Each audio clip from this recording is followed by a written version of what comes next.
Muito bem, a gente está nessa caminhada de Isaías e a gente está num bloco do capítulo 13 até o capítulo 23. Nós estamos estudando esse bloco, que são várias sentenças às nações. Essas nações, elas estão escutando sentenças do Senhor, palavras contra essas nações, do 13 até o 23. Então a gente está nesse bloco. Por isso que os temas, eles não são temas tão fáceis, assim, não são temas tão agradáveis, mas são temas que exatamente são de sentenças, são de julgamento. Então as nações estão ouvindo isso. Hoje é o capítulo 17 de Isaías. Esse capítulo 17 ele está tendo essa sentença, esta palavra de julgamento a duas nações, que é Damasco e é Efraim. Então daqui a pouco eu digo o que se refere a essas nações, mas eu convido você a acompanhar a leitura de Isaías 17, essa sentença contra essas nações, contra Damasco e Efraim. E todas essas nações têm uma razão específica de estar ouvindo as sentenças. Então, nós não estamos num ambiente de estudar história, mas que a gente aprenda e aplique isso em nossas vidas. Essa é a nossa intenção, essa é a nossa perspectiva de estudar Isaías, para que seja transformador para nós, né? Então, a gente não está se detendo muito a detalhes históricos, a geográficos, mas sim princípios que a gente pode aplicar nas nossas vidas. Sentença contra Damasco, Isaías 17. Eis que Damasco deixará de ser cidade e será um montão de ruínas. As cidades de Aroé serão abandonadas, hão de ser por rebanho, que aí se deitarão sem haver quem os espante. A fortaleza de Efraim desaparecerá, como também o reino de Damasco, e o restante da Síria serão como a glória dos filhos de Israel, diz o Senhor dos Exércitos. Naquele dia, a glória de Jacó será apoucada, será diminuída, e a gordura da sua carne desaparecerá. Será quando o segador ajunta a cana de trigo e com o braço cega as espigas, como quem colhe espigas no vale de Refaíns. Mas ainda ficarão alguns rabiscos, como no sacudir da oliveira, 2 ou 3 azeitonas na ponta do ramo mais alto, e 4 ou 5 nos ramos mais exteriores de uma árvore frutífera, diz o Senhor Deus de Israel. Naquele dia olhará o homem para o seu Criador, e os seus olhos atentarão para o Santo de Israel. E não olhará para os altares, obra das suas mãos, nem atentará pelos que fizeram seus dedos, nem para os postes ídolos, nem para os altares do incenso. Naquele dia serão as suas cidades fortes como lugares abandonados no bosque ou sobre o cimo das montanhas, os quais outrora foram abandonados ante os filhos de Israel, e haverá assolação. Porquanto te esqueceste do Deus da tua salvação e não te lembraste da rocha da tua fortaleza. Ainda que faças plantações formosas e plantes mudas de fora, e no dia em que a plantares, as fizeres crescer, e na manhã seguinte as fizeres florescer, ainda assim a colheita voará no dia da tribulação e das dores incuráveis. Ai do bramido dos povos que bramam como bramam os mares, e do rugido das nações que rugem como rugem as impetuosas águas. Rugirão as nações como rugem as muitas águas, mas Deus as repreenderá. E fugirão para longe, serão afoguentadas como a palha dos montes diante do vento e como o pó levado pelo tufão. Ao anoitecer, eis que há pavor, e antes que amanheça o dia já não existem. Este é o quinhão daqueles que nos despojam e a sorte daqueles que nos saqueiam. Amém. Deus tenha misericórdia, graça sobre nós, e como oramos, pedimos que Ele nos revele a sua verdade. A proposta de tema, assim, a gente tem como proposta de tema quão amargo é deixar o Senhor. Essa é a proposta do nosso tema hoje. A gente tem como proposta, já que cada nação está ouvindo uma sentença e tem um motivo específico, e se você está nos acompanhando aí, você está atento assim, ao que a gente já vem estudando, geralmente a soberba, o orgulho é o ponto crucial de tudo estar ruindo. Aqui, Damasco e Efraim são nações que abandonaram o Senhor, deixaram o Senhor, viraram as costas para o Senhor, nem tão Damasco, mas principalmente Efraim. Daqui a pouco eu falo melhor, já só para compartilhar com vocês esse texto de Jeremias. Jeremias 2:19, eu tiro daqui também porque ele faz coro com o versículo-chave aqui de Isaías 17, mas Jeremias 2,19 diz: a tua malícia te castigará, as tuas infidelidades te repreenderão, sabe, pois, e vê quão amargo, que mal e quão amargo é deixar o Senhor teu Deus, e não te lembrares, e não teres temor de mim, diz o Senhor, Deus dos exércitos. Então você vai ver que o castigo não é divino, o castigo é consequência natural, porque aqui para Jeremias é assim: o que vai te castigar? Não sou eu. Quem vai te castigar vai ser as tuas próprias malícias, ou seja, a retribuição da tua malícia, o fato de você ter me deixado, por isso, pelo fato de você ter me deixado, você verá o quão isso é amargo para a vida. O quão isso é terrível, quão mal e quão amargo é me deixar. Então aqui, na visão de Jeremias, na revelação que Jeremias está tendo, não é Deus castigando, mas é a tua própria malícia que vai te castigar. Ou seja, vai ser uma resposta natural, uma consequência natural. Então eu nem precisaria agir, porque nada mais óbvio do que você escolher o mal e ter o mal como retorno. Então você escolher o mal e ter o bem como retorno, isso não seria óbvio. Então você escolher caminhos tortuosos e ter uma vida reta seria uma coisa muito... não tem nem como isso ser óbvio. Então as tuas escolhas, elas trarão as consequências naturais. Então isso é interessante para a gente começar, porque às vezes, por exemplo, nós podemos estar pensando que esse vírus, ele é uma consequência de castigo divino para nós. Então Deus está castigando as nações através do coronavírus. Então assim, na verdade, castigo do coronavírus não se aplica a cristão. Nós não estamos sendo castigados por coronavírus. Se alguém pode pensar nessa ideia de ser castigado, não é cristão. Porque nós não temos mais o castigo como resposta. A gente não tem mais a ação de Deus castigadora para nós. Isso não faz muito sentido. Certo? Então a gente vai entendendo melhor assim, o torto, né? Essas sentenças vão apontando o que entortou, e a gente vai nisso aqui entendendo com o que é o certo, o que é o reto, né? O que é o melhor, qual é o caminho mais adequado para nós, né? Então vamos para frente. Queria fazer algumas considerações iniciais com vocês, e essa consideração inicial eu queria falar sobre essas duas nações, rapidamente. Como eu falei, a nossa pegada aqui, o nosso interesse não é muito histórico, ele é mais aplicativo, é mais revelador para a gente, do princípio, mas é interessante a gente saber. Damasco é a capital da Síria.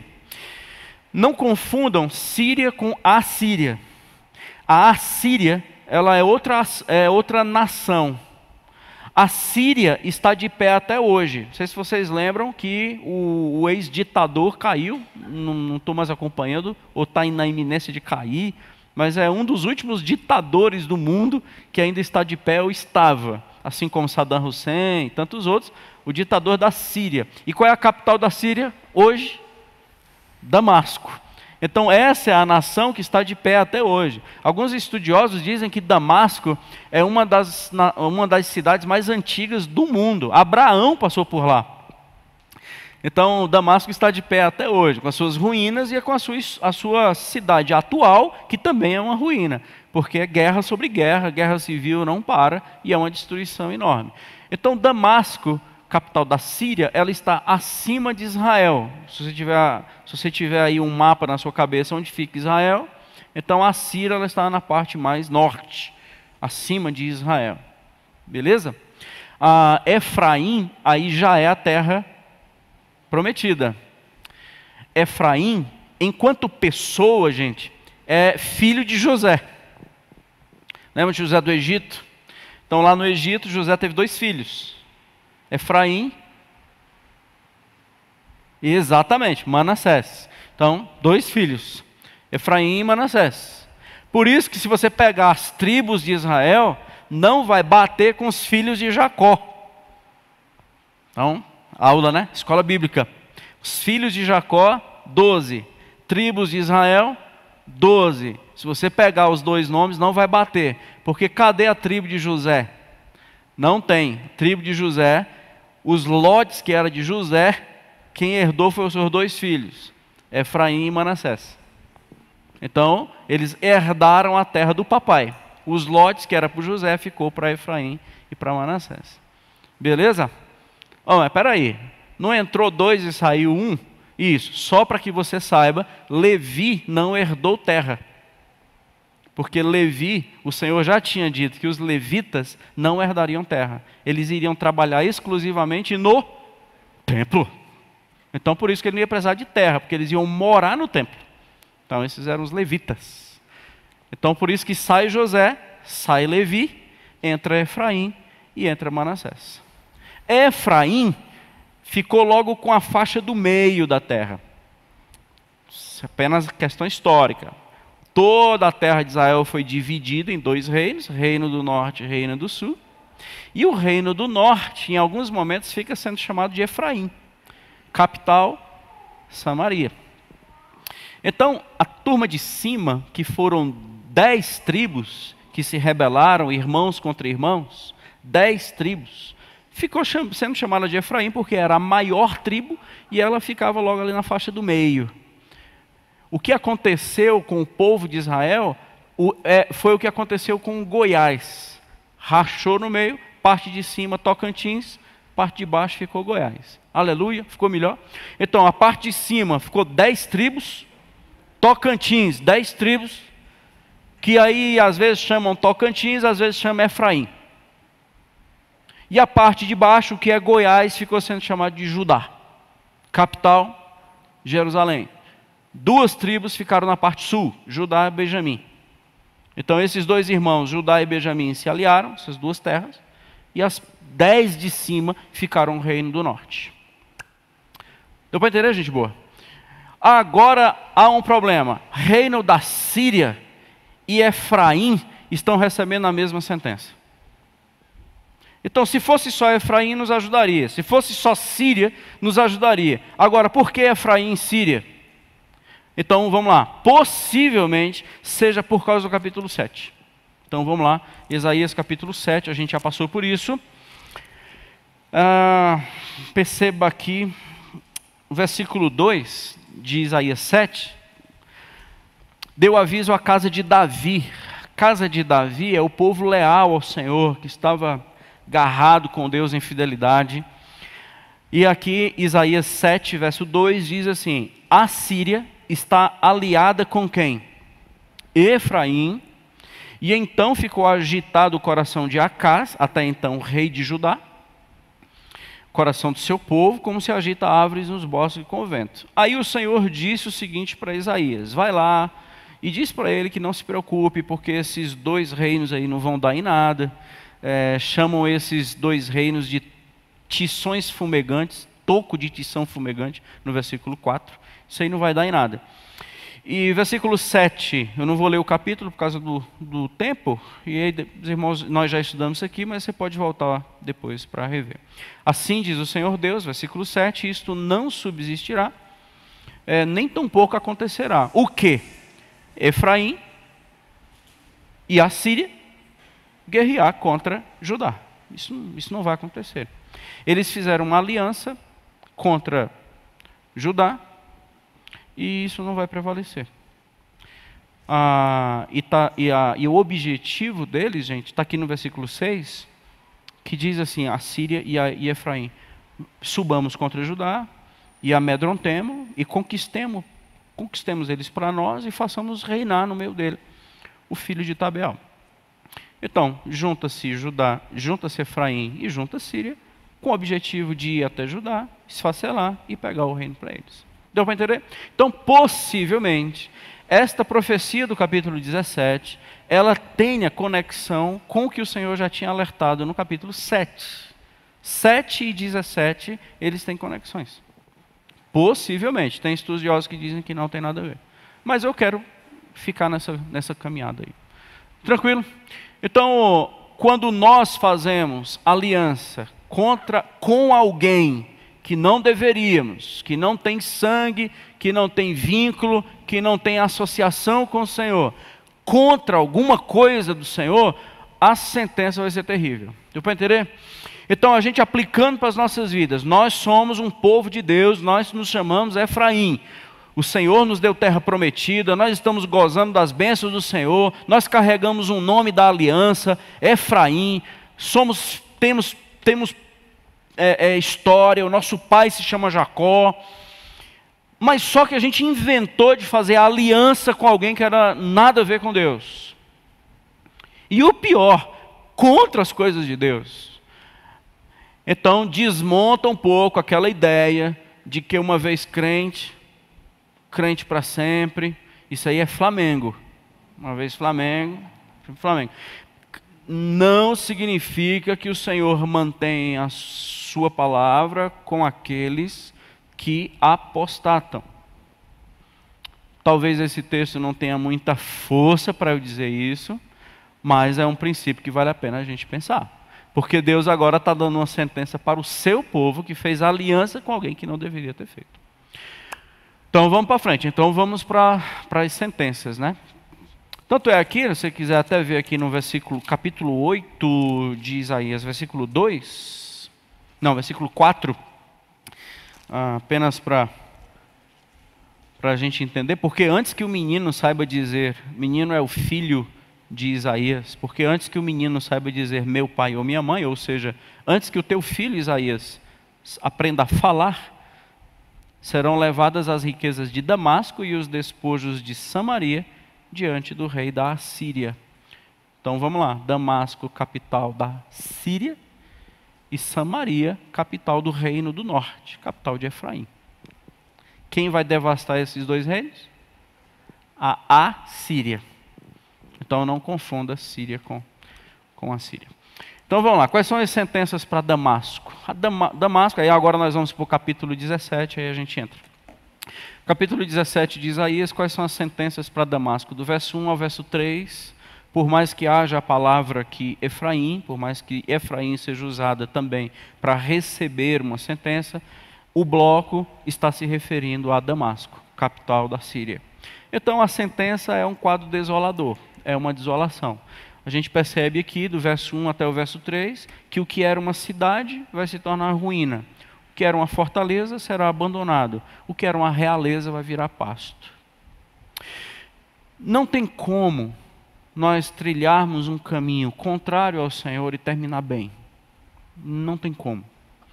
E o livro de Isaías, ele vem dando esses brados, vem dando esses gritos. Gente, não vai terminar bem. O grito de Isaías é volte, reconcilie-se, volte aos caminhos do Senhor, desfaça as alianças, volte o seu coração para mim, isso não vai terminar bem, isso não vai terminar bem. E essas sentenças servem para nós hoje como alertas, como sinais. Então assim, tudo que era para se dar bem, não deu bem. Cidade mesmo, cidade tem a ver com prosperidade, cidade tem a ver com avanço, cidade tem a ver com construções edificadas, empreendimentos humanos, projetos que deu certo, nós montamos uma cidade, vai virar ruim. O que tem a ver com fortaleza de proteção, ninguém nos abate, ninguém entra, ninguém nos ataca, somos uma fortaleza, exato, vai ser abandonado, vai virar um nada. E o que era realeza, animais vão morar dentro. Vai virar um pasto. E ninguém vai vos afugentar, porque o que era realeza vai virar pasto de animais. Então, assim, longe do Senhor, realmente tudo vai dar errado. Então, essas são as sentenças. Então, são sentenças que o que era, a gente vai deixar de ser o que era, não vai dar uma pioradinha, não vai melhorar. Além da sentença ser muito cruel, dizendo você não vai mais ser assim, a sentença é cruel em dizer o que você vai ser. Né? Assim, você não vai ser mais o homem que você é. Mas como eu não sei o que eu me tornarei, a sentença não é tão dura. A sentença é dura quando você vai perder tudo que você tem e você vai se tornar isso. Essa é uma sentença dura porque ela já é completa. Não vai deixar a gente no vácuo. O Senhor já diz que tudo vai dar errado. E como tudo vai terminar. Às vezes nós encontramos irmãos, pessoas amadas e tal, que que têm uma vida devastada, e a gente tem falado sobre isso. Nós temos famílias, casamentos, pessoas, corações, vidas, histórias, que têm terminado em escombros. E as paredes estão caindo e não voltam. As ruínas estão sendo já visíveis, emocionalmente, espiritualmente, e não voltam. E não se quebrantam, e não se quebram. O que era para ser filhos de um rei está se tornando pessoas sem um valor, perdendo a honra, perdendo a dignidade diante de filhos, diante de família, diante de sociedade. Está perdendo honra. O que nós éramos como filhos de rei, realeza absoluta, nós estamos nos tornando alimentos para bichos. Então, esse texto tem muita conexão conosco. Então, as sentenças é para Damasco, mas pode dialogar com a gente. Então, duro, né? Então, é amargo demais o fim daqueles que sustentaram coisas que poderiam não existir. Já falei aqui e repito, aonde é que está Deus na pandemia? Deus está dizendo que vai cair. Aliás, Deus está dizendo na pandemia assim, eu disse que ia cair. Então, assim, o Senhor sempre alertou, dizendo que tudo ia ruir, não adianta. Não adianta você estar tão agarrado com uma coisa que pode cair a qualquer momento. Não adianta você fazer da sua vida uma luta, um empreendimento para alcançar alguma coisa que pode ruir em qualquer momento. E vai ruir. A promessa do Senhor vai cair. Brasília vai desaparecer. O DF vai sumir. As nações vão tudo sucumbir. Qualquer estrutura nossa que a gente já tenha como aporte ou suporte, vai ruir. É só ler Apocalipse. Vai tudo desabar. E nós, como cristãos, a gente não está desesperado com isso. Aleluia. A gente não está desesperado com isso. Não era para estar. Porque a gente já sabia que ia ruir. Segundo, a gente não está agarrado com coisas que iriam ruir. Isso é um contrassenso. Então a gente sabe administrar perdas mais facilmente, nós sabemos sofrer mais facilmente e seguramente. As perdas para nós não são mais tão significativas quando era, porque antes era tudo para nós. Hoje, não é mais quase nada. A gente já considera como refúgio, a gente já considera não mais como suporte. Certinho? Então Deus gosta muito de figuras de linguagem, para que a gente vá entendendo, e essas figuras de linguagem são terríveis, que são escombros, destroços, ruínas, abandono, lamento, gemido, devastação. E o Senhor vai dando alerta, entendeu como é que vai terminar se você me deixar? Aconteceu com Damasco. Mais para frente, aí agora a gente vai falar para Efraim. Do verso 4 até o versículo 6, vai estar uma sentença para Efraim. E do 9 ao 11, já queria pular para lá também, 9 ao 11 também é uma sentença que indica-se ser para Efraim. Então eu queria fazer essa proposta de divisão, do verso 1 ao 3 para Damasco vai ser isso, e para Efraim serão essas duas sentenças aí. Aí o Senhor vai usar aquela expressão que a gente já viu antes, naquele dia, ou seja, solta o cronômetro aí, porque vai chegar um dia. Naquele dia, o teu dia vai chegar. Então, essa sentença é muito dura nas Escrituras. Porque o Senhor é como se Ele estivesse já dizendo que o dia do choro vai chegar. Por mais que você esteja rindo hoje. E isso é muito duro para quem está ouvindo. E terrível para quem está ouvindo e não considera. O Senhor dizendo, vai ter um dia que a gente vai se encontrar. E isso ser desconsiderado é bem complicado. Então, a gente está aqui, a gente está estudando aqui, para que esse dia nunca seja nosso dia. Há uma sentença, enquanto Moabe tinha uma noite, né, numa noite vai tudo acabar, a gente viu no capítulo 15, aqui é um dia. Eu não sei ao certo qual é a ideia da glória de Jacó, estou no versículo 4, a gente não vai sair do texto, a gente vai ficar só aqui em Isaías 17. Eu não sei ao certo o que significa a glória de Jacó, mas possivelmente esteja relacionada ao pai. Então, está vendo Jacó? Não é está vendo Jacó, mas está vendo tudo que Jacó lutou, a bênção, vai se desfragmentar por causa da decisão dos seus filhos. Então a honra, quando fala de gordura, tem associação para o judeu, a carne gorda, a gordura, eu quero a gordura. Quando Deus fala isso, é porque para o judeu a gordura do animal tem o símbolo da prosperidade, da saúde, da riqueza. É esse símbolo da gordura. E aí, quando ele fala que essa gordura vai desaparecer, é todas as manifestações de riqueza, de prosperidade, de saúde, isso tudo vai desaparecer. Tá? Não é uma lipo que vai fazer, não é uma coisa boa, é uma coisa ruim. E essa glória de Jacó vai definhar, essa glória é dignidade. Então a sua glória vai... Porque nós sabemos que o homem não tem glória nenhuma, mas essa expressão, a sua dignidade, ela vai definhar, e tudo aquilo que era para ser próspero vai se acabar. Sabe o que significa Efraim? Fruto em dobro. Incrível, né? E os termos que o Senhor vai usar a partir de agora são termos de agricultura. Porque não é por acaso, aí o Senhor vai usar aquilo que está significando o seu nome. Então você era para se chamar fruto em dobro, você era para se chamar a colheita dobrada. Você era para ser um homem extremamente em dobro os seus projetos e aquilo que você planta. Aí o Senhor começa a usar figuras de agricultura. E o que o Senhor vai dizer agora, versículo 5 e versículo 6, é que vocês serão como aqueles que cortam espigas e vão ficar só uns raminhos. E o que eu gostei mais foi do versículo 6, dizendo, vocês são aquela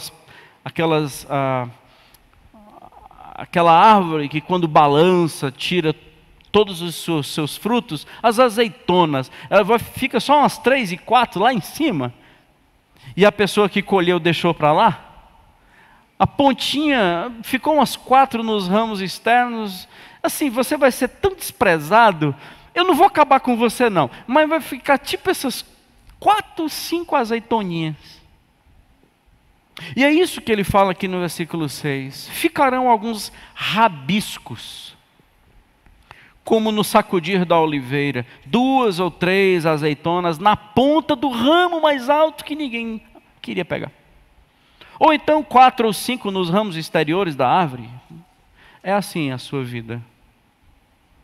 Você que era para ser fruto em dobro, você ainda não se acabou. Eu ainda não acabei você. Mas você é aquele que não frutifica mais e aquele que não é mais visto como um fruto. O teu fruto mesmo, o que você tinha para dar fruto, o inimigo levou. Porque os teus frutos foi para o teu legítimo dono. Então a tua força, teu vigor, tua inteligência, tua capacidade, foi para a Síria. A Síria. Eu não acabei com você, mas eu só queria te mostrar que como a tua vida deu errado por causa das tuas escolhas. Porque o que você era para ser uma pessoa muito frutífera, você não passa de umas 4, 5 azeitonas. Gente boa, essa linguagem ela é muito usada no Novo Testamento. E principalmente por Jesus. Essa linguagem de fruto, deixa Deus ministrar o seu coração. Lembra aí quantas vezes Jesus falou de fruto? Essa ideia do fruto. Vamos lá para João, capítulo 15, por exemplo. Eu sou a videira verdadeira, meu pai, o agricultor. Então, João capítulo 15. Se a gente pegar esse texto aqui, um exemplo, do versículo 1 ao versículo 8, como Jesus ele deixa claro essa ideia de fruto. João capítulo 15, 1 a 8. Eu sou a videira verdadeira, o meu pai é o agricultor, todo ramo que estando em mim, se não der fruto, ele corta, e todo que dá fruto, limpa. E para quê? Para que você produza mais fruto ainda. E o Senhor Jesus vai dizer que o elemento de limpeza do galho é a palavra. Então vocês estão sendo limpos pela palavra. Você só vai conseguir dar fruto se você estiver em mim, ou seja, relacionamento. E sabe por que eu quero que você dê muito fruto? Porque no final de tudo, não é você e sobre você que nós estamos conversando. Olha só no versículo 8. Nisto é glorificado o meu Pai, em que deis muito fruto. e só assim vocês serão meus discípulos. João 15, verso 8. Sabe por que vocês têm que dar muito fruto? Por causa da glória do meu Pai. Porque quando você não dá fruto, o fruto que você dá é medo, não sei o quê, covardia, timidez, esse negócio. Quando são esses frutos, o meu Pai, Ele não é glorificado na sua vida. Por isso que Ele vai te cortar. Porque você é uma denúncia contra uma videira verdadeira e um elemento contrário à glória de Deus. Então, galinho, você não é importante. Quem é importante, galinho, é a glória de Deus, a videira verdadeira, e não é você que vai denunciar isso. Por isso que Ele te corta. Entendeu? Porque o Senhor não está preocupado primeiro com o galho, depois com a videira, depois com a glória. Quem estava ontem na aula lá entendeu isso. Primeira preocupação é com a glória. Segunda preocupação é com a videira. Última preocupação com o galho. E o galho só existe para dar fruto. Então, quando o Senhor está falando para Efraim, o Senhor Jesus está dando um brado agora em João 15, fazendo uma conexão que é interessante a gente fazer. Cara, você que era para dar muito fruto, você não dá umas 4 azeitonas. E isso não é fruto. Isso é denúncia. Porque eu não te chamei, você não foi chamado, você não foi erguido, você não foi tirado das trevas para a luz, você não recebeu poder para se chamar filho, para que você não frutifique. Isso não faz o menor sentido. E vamos mais ainda falar sobre fruto. Olha só, Mateus capítulo 3, 8. Se a gente pega Mateus, a sequência, Mateus 3, 8, Jesus diz assim: produzam frutos dignos de arrependimento.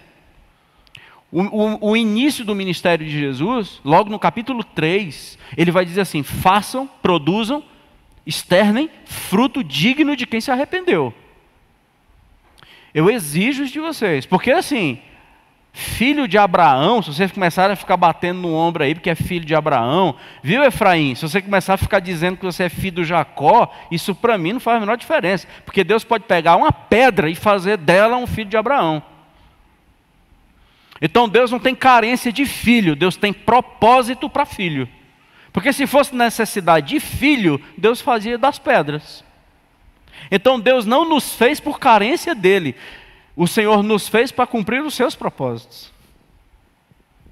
Então produza fruto digno de arrependimento. Porque não é por necessidade de filho que Deus nos fez, não. Deus não estava com carência paterna.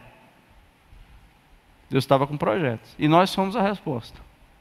Então vamos lá, Mateus 3, né, que eu falei. Mateus capítulo 7, do 15 ao 20, a gente não vai ler, apenas para você ir anotando aí. Mateus 7, do 15 ao 20, o Senhor vai falar, dando uma resposta aos discípulos, os discípulos perguntando assim: como é que a gente vai saber quem é dos nossos? Por mais que não seja em Mateus essa pergunta, mas seja nos outros evangelhos, o Senhor Jesus responde da seguinte forma: pelo fruto. Não tem como você saber quem são dos meus e quem não são dos meus. O único elemento é fruto. Então não é proferir, não é assumir uma roupa de crente. Não é se adequar a um comportamento aceitável no mundo evangélico. Não é parar de fumar, não é parar de beber. Não, isso são coisas que devem acontecer. O que eu busco nos meus filhos é fruto. E não mudanças comportamentais. Mudança comportamental, a papuda faz isso. Entendeu? A papuda muda comportamento. Uma ponto 40 na nossa cabeça muda o nosso comportamento. Você fica pianinho. O evangelho não é arma, o evangelho não é prisão, o evangelho é poder. E aí ele transforma a gente de dentro para fora, aí a gente começa a frutificar. Então, ninguém vai frutificar com medo do inferno. Glória a Deus. Então a gente não está aqui com medo do inferno. Porque quem está com medo do inferno não frutifica. Quem está com medo do inferno vai ser sempre um eterno prisioneiro. Mateus capítulo 13 fala da parábola do semeador. Qual é a intenção da palavra semeada? Dar fruto. Então, uma semente caiu no caminho, outra semente caiu nos espinhos, outra semente caiu em rocha que são as preocupações com esse mundo lá dos espinhos. E a outra semente caiu em terra boa. O que foi que aconteceu? Produziu muitos frutos. Então, o que a palavra faz é gerar fruto. Sabe o que foi que aconteceu com Efraim? Desprezo da palavra. Então, pode ser que tenha muito trabalho, muito serviço, mas nunca foi um fruto. Porque qual é o fruto que ele quer? Fruto do Espírito. Não vai ser mais seu. Vai ser um fruto do meu Espírito em você, que vai testificar que você é meu. Então não é teu fruto, é meu. Então glória a Deus. Então o que a gente precisa fazer? Abra o coração e você vai ver o que ele vai frutificar na tua vida. Porque não é tu. Então o que nós queremos às vezes é trabalhar bem muito, mas não frutificar. E o trabalho não substitui fruto. Então a gente tem uma igreja, às vezes, cansada por estar trabalhando muito, e o Senhor está reprovando porque ela não tem nenhum fruto. Porque o fruto do Espírito está lá em Gálatas capítulo 5. São esses frutos que o Senhor espera de nós. Então, se Ele vem falando, produza fruto legítimo de arrependimento, é pelos frutos que serão conhecidos. E o resultado da palavra mesmo vai ser os frutos. Se a gente perguntar que frutos são esses, o apóstolo Paulo responde em Gálatas capítulo 5. Entendeu, Efraim? Então por isso que você não passa de 4, 5 azeitoninhas lá num ponto, porque não é mais a minha palavra que gera em você, é um nome que você adquiriu do teu pai. Então eu sou filho de um presbítero, por exemplo. Eu sou filho de um pastor. Minha avó era crente. E essas coisas aí que a gente vai ouvindo. Eu nasci na igreja. Que eu não entendo essa expressão, quem nasceu na igreja. Então eu vou tendo um título, e o Senhor vai pegando a turma do título chamado Efraim e senta-lhe o porrete, porque não é o título, é o fruto. Por isso que você hoje é um campo devastado. Me fazendo entender, gente boa? Tranquilão. Mateus, se você estiver anotando ou acompanhando, só para a gente encerrar esse bloco aqui, Mateus 21. Verso 43, aí já no fim. Eu fiz aí rapidão uns textos de Mateus, só para você acompanhar do início ao fim. Mateus 21, o Senhor está falando para um povo, dizendo, eu vou tirar de vocês a bênção, e vou passar para outros, isso é, eu vou tirar do judeu, eu vou tirar dessa turma aqui que carrega o meu nome, mas é só o meu nome, eles não dão fruto, e eu vou passar para outro grupo, para que eles deem o fruto. Mateus 21, 43. Portanto, vos digo que o reino dos céus, o reino de Deus, vos será tirado e será entregue a um povo que lhe produza os respectivos frutos. Ou seja, esses frutos, esse reino de Deus, esse poder do reino foi passado para quem? Para os gentios, para nós, turma do DF, que não somos judeus. Porque a turma que carregava o nome do Senhor falhou na missão. Isso que foi o brado de Paulo. A turma que carregava o nome do Senhor, a turma que tinha um sobrenome, falhou na missão. E aí nós somos os adotados, os enxertados na videira. E esses é que devem dar fruto. Então, adoção tem sido o jeito de Deus de gerar filho. Então, nós não somos legítimos, nós somos adotados. E aí nós somos agora aqueles que frutificarão. E um dia eu ouvi um pastor falando, sabe qual é a minha... Ele tem filho adotado. Ele disse, sabe qual é o maior problema dele? É dizer para os legítimos que eles também foram adotados. Então a minha maior dificuldade não é para dizer para o adotado que ele não é legítimo. A minha maior dificuldade é dizer para o legítimo que ele foi adotado também. Porque esse aqui eu escolhi, aquele lá não. Então o adotado no coração de Deus ele tem uma dimensão muito maior do que o legítimo. Conforme a gente vai olhando nas Escrituras. Ver Romanos, Paulo fala isso. Vamos para frente. Então, por isso que a sentença para Efraim é uma sentença muito dura. É mais extensa do que necessariamente para Damasco. Então, é isso. Do 9 ao 11, no 9 ao 11, vai ficar mais ainda uma consciência de que nós somos um povo que aprendemos esses valores da frutificação. Porque do 9 ao 11 ele vai falar de novo, e ele amplia agora acima das montanhas, os bosques serão abandonados. E aqui tem uma coisa muito interessante, gente, não sei se você já tinha ouvido essa expressão. Final do versículo 11. No dia da tribulação e das dores incuráveis. Não sei se você já tinha ouvido essa expressão. Haverá um dia da tribulação e haverá um dia das dores incuráveis. Incrível, né? Momentos que a gente está passando hoje são momentos de muita tribulação. E não tem cura a dor que a gente sente. Não do coronavírus. Mas é uma dor que não cura. Porque ela é associada à tribulação. Sabe o que o pessoal, sabe o que a turma de Efraim começou a fazer? Plantar mudas poderosas. Alguns estudiosos dizem que quando o Senhor diz assim, ainda que vocês façam plantações formosas, final do versículo 10, e plante mudas importadas, ou seja, é uma planta estranha da terra de vocês, para que isso seja mágico, para que isso seja poderoso, para que esses ramos, essas folhas, esses frutos, eu não vou permitir, porque no dia que ela for florescer, eu mato. No dia que ela começar a vingar, eu não permito. Sabe por quê? Porque eu te amo. E eu não quero que você tenha uma vida enganada com rosa ungida. E eu não quero que você tenha uma vida enganada com planta que não tem cura para uma doença incurável e uma dor que não passa. Então não vai ser planta que você plantou, vai ser um fruto que você deveria dar e nunca deu. As dores estão incuráveis por causa das plantas que você tem feito e das sementes que eu nunca autorizei você plantar no seu coração. E são por causa dessas sementes estranhas que você plantou no teu coração que a dor é incurável. Porque se você estivesse frutificando o fruto do meu espírito, você já estaria saudável há muitos anos. Gente, isso faz muito sentido. Porque Efraim entendeu um jeito, sem Deus, de fazer com que as coisas dessem respostas e soluções para as suas tribulações e para as suas dores. Assim como a gente vê em alguns movimentos hoje. A rosa ungida expulsa o mal olhado. Coloque isso no seu coração para você ver. Como amanhã você não está morto. Porque isso mata, isso não liberta. Porque se não funcionar, você se mata.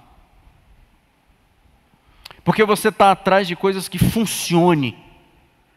E eu não te dou coisa que funciona. Eu te dou um espírito que te transforma.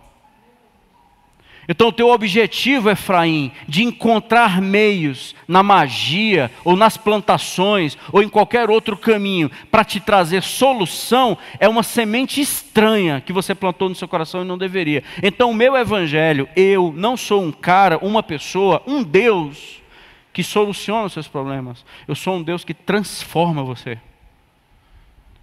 Gente, em nome de Jesus, põe isso na sua cabeça. Porque foi por isso que Efraim levou na cabeça o que levou. E não importava o nome, se era evangélico. Qual é o nome? Protestante. Não, Efraim levou na cabeça. E era filho legítimo de Jacó e herdeiro da terra prometida. E levou a sentença. Mas o problema é que vocês esqueceram de Deus. Então o versículo 10 fala do problema, e aqui está o pulmão do negócio, é porque vocês esqueceram de Deus. Incrível, né? Você esqueceu da tua salvação. Você procurou meios, e você está tão enganado, mas tão ludibriado, e tão desviado, que você esqueceu da tua salvação. E você é capaz de pensar que o coronavírus é um castigo que eu estou te dando. Castigo? Então você está tão desviado que você nem sabe mais quem eu sou. Você só vê tribulações e dores incuráveis. Você não tem mais um Deus que salva. Então você esqueceu do Deus da sua salvação e você não lembra da rocha da tua fortaleza. Extraordinário esse versículo 10. Então por isso que o desespero é o teu café da manhã e janta. E aí fazendo plantinha para ver se você se soluciona os seus problemas. te conheço. Então, para Damasco eu tenho o que dizer, mas eu não poderia me calar para Efraim. Então, isso aqui é Deus falando com o povo dele, gente boa. Isso aqui é Deus falando com a gente. Faz sentido? Mas tem cura. E pode ocorrer a cura. Então, agora, o versículo que nós pulamos, o 7 e o 8. Pegou aí? Efraim a gente parou no 6, depois foi para o 9, mas o 7 e o 8 é a cura. Isso aqui é incrível o que Deus vai falar. Quer cura? Quer encontrar a solução? Vamos pegar o caminho diferente? Então é o versículo 7 e 8. Então a solução está aqui. Naquele dia, olhará o homem para o seu Criador, e os seus olhos atentarão para o Santo de Israel. E não olhará para os altares, obra das suas mãos, nem atentará para os que fizeram seus dedos, nem para os postes ídolos, nem para os altares de incenso. Quer encontrar a solução? Primeiro, quando o olhar muda de direção, e segundo, quando os ídolos do nosso coração são destruídos. Ponto. Quer encontrar a cura? Então mude o seu olhar. Enxergue que há um Criador com C maiúsculo na sua Bíblia. E esse Criador com C maiúsculo na sua Bíblia deveria ser o Deus com D maiúsculo na sua história. Porque é Ele que cria. E se Ele criou, tudo é dele.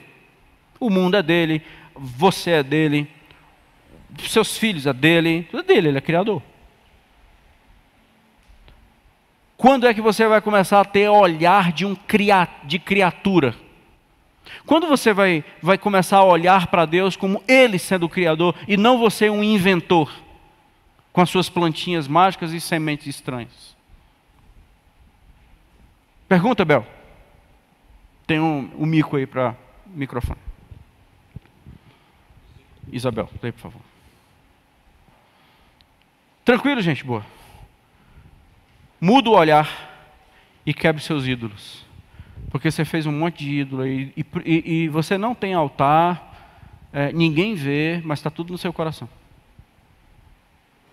E aí tem ídolos no seu coração que você não derruba. E aí enviesou. Então Deus traz uma solução. Mude o seu olhar e derrube seus ídolos. Oi, Bel. Pastor, as pessoas olharão para o seu Criador naquele dia. Mas se as pessoas não olharem para o Criador logo, naquele dia não pode ser tarde demais? Vai, por isso que tem o versículo 9. Porque fala, naquele dia, enfim, as pessoas olharão, mas aí naquele dia já passou, foi tarde. Exatamente, foi tarde. Então por isso que aquele dia para nós é hoje. Porque senão Isaías não vai fazer sentido. Isaías não é um livro profético, eu acho. Aliás, eu acho que nenhum profeta aponta para amanhã. Porque na cabeça dos profetas, na visão dos profetas, eles não tinham uma mensagem para o povo falando que dá para amanhã. O que eles tinham que resolver era hoje, por mais que tivesse prazo. Exemplo, quando o Senhor fala para a nação, dizendo assim, daqui a 60 anos eu te mato, Ele não estava esperando que esse povo mudasse daqui a 60 anos. Ele estava querendo que esse povo mudasse hoje. Então não há uma mensagem para um dia. Por isso que naquele dia é hoje. Por isso que tem naquele dia uns olharão, naquele dia outros morrerão. A pergunta é, que dia é o nosso dia hoje? Então qual é o nosso dia hoje? Qual é o nosso agora? O agora eu tenho que tirar os olhos dos meus ídolos e colocar naquele que criou. Gente boa, isso é libertador. Isso aqui é cura. Quando eu começo a enxergar Deus como o dono de tudo. Lembrem que dia que nós fomos criados? Segundo a narrativa de Gênesis? O 6º dia. A gente foi criado junto com Totó, com o Spike. A gente foi criado junto com o gatinho da nossa casa, a nossa cachorrinha. Pois é, a gente foi criado no mesmo dia. Porque foi criado tudo junto com os animais domésticos. Ou seja, o Criador, Ele não precisou da gente para nada. Ele já tinha criado tudo, já tinha estabelecido as leis, já tinha definido os astros, já tinha colocado tudo no seu devido lugar. No 6º dia à tarde a gente chega. Quem é o Criador? A gente? Então, a gente quer fazer casamento do nosso jeito, a gente quer criar filho do nosso jeito, a gente quer inventar as coisas do nosso jeito, então nós começamos a inventar coisas e não reconhecer que há um Criador. E tudo é dele. Então, se ele acabar esse mundo com fogo, com vírus, com água, com o que for, e ele vai acabar, sabe por quê? Porque é dele. Eu fiz, é meu, e eu acabo na hora que eu quiser. Qual a dificuldade? Então, por que você está com crise? Ah, eu sei qual é a tua crise. É porque você se acha dono, ou então você está trabalhando bem muitão para ser dono de alguma coisa. Escuta, você está comprando lote, né? Não sei se alguém está comprando lote, mas está comprando lote, né? Eu te dei a procuração, foi eu te dei a escritura? Porque toda a terra é minha. E eu não te dei lote nenhum. Então, na hora que eu quiser acabar, eu vou acabar. Aí os nossos olhares começam a mudar. É o que a gente tem repetido aqui. Filho, não é nosso. Esposo, marido, não é nosso. E nem eu sou meu. Então tudo é dele. Minha casa, meu carro, minha saúde, meu tempo, tudo é dele. Agora você está começando a enxergar um Criador. Agora está havendo cura aí na sua vida. E agora você está começando com uma marreta que você pegou, começando a destruir os seus ídolos do seu coração. Versículo 7, versículo 8. Aí existe cura. Então não tem igreja, não tem cantar, não tem necessariamente... Porque o nosso problema, aí onde eu encerro, os inimigos, né? Caminhando aqui para o encerramento, verso 12 a 14. De verso 12 a 14, os inimigos não é o nosso problema. Então, quando eu vejo esses versículos, do 12 ao 14, inserido num texto como esse, eu só consigo enxergar nessa interpretação a ponto de compartilhar com vocês hoje. Se o Senhor está dizendo que os inimigos acontecerá isso aqui com ele, Deus os repreenderá, versículo 13, os inimigos bramam, os inimigos bramidos dos grandes povos é ironia, rugem como águas impetuosas, rugindo. Aí entra o versículo 13 e o Senhor diz, mas Deus vai repreender. E além de repreender, o Senhor vai fazer isso aqui, eles rugirão, eles fugirão, eles sofrerão e eles desaparecerão. Aleluia, porque quem vai fazer é o Senhor. Então o meu problema não é com o inimigo, o meu problema é com quem? Com os meus ídolos. Então eu estou tocando fogo no cão cheio de altar. Então, na verdade, eu deveria quebrar os meus altares e não ter problema com o inimigo, porque o inimigo já está resolvido. E não foi eu, foi aquele da cruz do Calvário que esmagou a sua cabeça. E fez com que todos os principados e potestades, Satanás e seus demônios, fossem envergonhados na cruz do Calvário. E lá em capítulo 15 de 1 Coríntios 15, ele afronta a morte dizendo, mas cadê teu aguilhão? E informa que o último inimigo, chamado morte, ele já está derrotado, só falta ser destruído. Então os nossos inimigos já estão resolvidos. Pode ser que a gente esteja esmurrando o ar, quando na verdade nós deveríamos esmurrar o ego. Porque o problema é que a nossa visão está errada e que os nossos altares estão levantados. Então, quando eu vejo esse texto do 12 ao 14, dizendo, cara, os inimigos já estão resolvidos, então você está lutando contra quem? Por isso que o grande brado da libertação espiritual que eu acho é, sujeite-se a Deus e o diabo